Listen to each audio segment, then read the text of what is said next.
Welcome to the video Vort.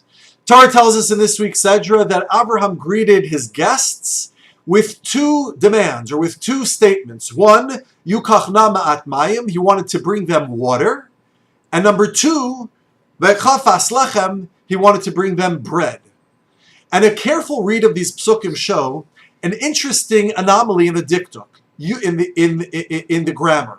Yukachna ma'at mayim means let water be brought. V'chapas lechem means and I shall bring you bread. When it comes to bringing the water, the Torah describes Avram's actions in a passive tone. Yukachna ma'at mayim, let water be brought, and he will wash their feet. V'chapas lechem, but when it comes to bringing the bread, I will do it in an active voice.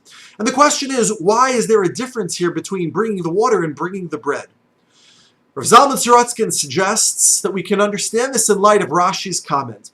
Why was Avram bringing water to his guests? The Torah says, "V'rachatzu raglechem," to wash their feet. And this wasn't simply to wash their feet in order for hygienic purposes, but rather, as Rashi explains, that he understood that they had avodah zarah, had been involved in idol worship, and the dirt on their feet was the dirt, the afar of the avodah zarah, of the idol worship itself. And therefore he wanted to wash it and cleanse their feet so as not to bring it into his house.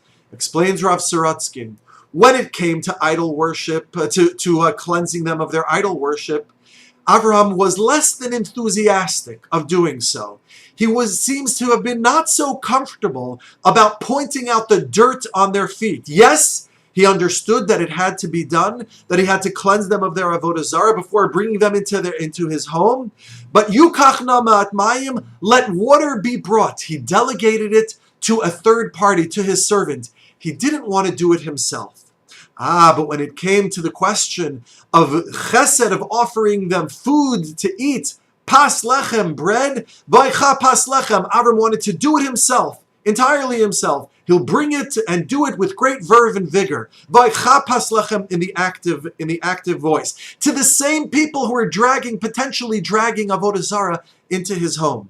When it came to finding their fault, to finding their flaws, to pointing out their dirt, Avram Avinu was not so comfortable with that. He delegated that to somebody else. Realized it had to be done, but delegated it to somebody else. All too often in life, we find individuals, perhaps ourselves sometimes, so easy to jump on another's flaws, on another's failings, on another's difficulties, on another's sins, and try to do whatever we can to point it out and to cleanse them of it, let alone our own difficulties, our own failures. Avram Avinu teaches us, when it comes to pointing out the flaws in others, perhaps with a little bit of hesitancy, a little humility, maybe delegate it to somebody else. When it comes to chesed and offering those very same people our services, our help, whatever they need, ekcha pas lechem. We do it ourselves with the greatest verve, vigor, and vitality. Good Shabbos.